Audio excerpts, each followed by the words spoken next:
The world of Tolkien is full of dangerous places that are best avoided to prevent harm. This principle applies not only to humans but also to the other races of Middle-earth. One such place is the ancient forest of Fangorn, located near Isengard. Supposedly, within its depths, horrifying creatures resembling trees awaited unwary travelers. How much truth is there in these rumors, and how much is exaggeration? Let me tell you the story of Fangorn and the race of Ents. If you like our videos, subscribe to the channel and write a comment. It helps us create better and better content. When the Vala Yavanna discovered that Eru had given life to the dwarves, beings created by Oli, she felt both jealous and fearful. She worried that Melkor would take control of the dwarves, or that his foul creatures would destroy all her work. Manwë, after listening to his wife's concerns, was deeply moved and fell silent for a long time. He began to replay the music of the Ainur in his mind, discovering chords he had not been aware of before. Ilúvatar, seeing the concern of the Vala, spoke to him, saying that when his children awoke, the thought of Yavanna would awaken as well, and spirits from afar would descend among the trees, with some even dwelling within them. Ents, in accordance with Yavanna's thought, are the shepherds of the trees, tasked with defending the forests against orcs, dwarves, and other threats. This does not mean, however, that they were friendly toward the children of Ilúvatar, for Eru himself said, "And my children will honor them and fear their wrath."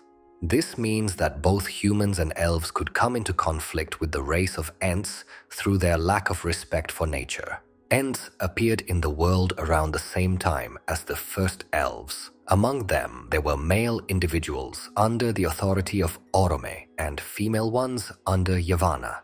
In appearance, Ents resembled humanoid trees with very thick skin. The bark that covered an Ent revealed which type of tree it was a guardian of. The size and width of individuals also depended on the species they protected. There were more similarities to the guarded type of tree. Some Ents even tried to emulate the characteristics one would expect from that tree. For example, guardians of the weeping willow were mostly melancholic. Ents also had their dwellings, which were as varied as they were. These ranged from large palaces or caves to modest clearings. However, all these places had one common feature: a source of water.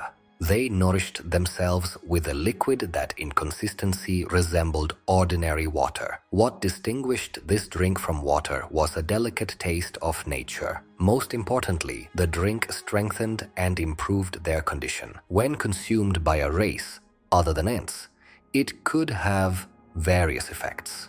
For example, Merry and Pippin, after tasting the drink, grew over 8 centimeters, making them the tallest hobbits in the Shire. Ents were immortal beings, similar to elves. They could only be killed by force.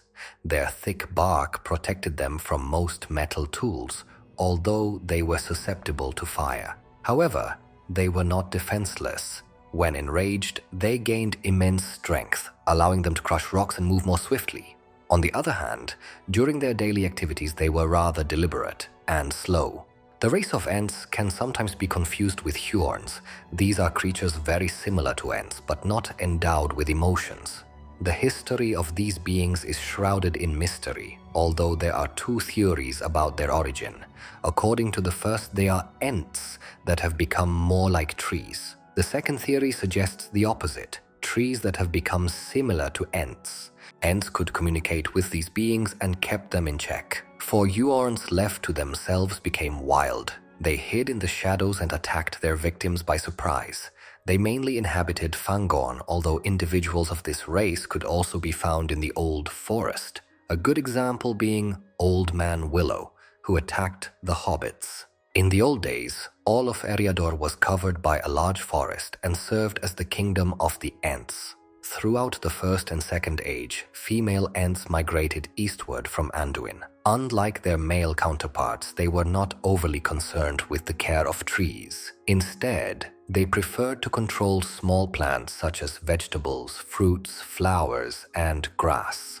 The Second Age was a very challenging time for the Ents. Most of their beautiful forests were either cut down by the Númenóreans arriving in Middle-earth or destroyed as a result of wars involving elves and Sauron. The shrinking of the forests significantly impacted the separation between male and female species. The Fangorn forest, known to us today, was once only the eastern border of a vast kingdom.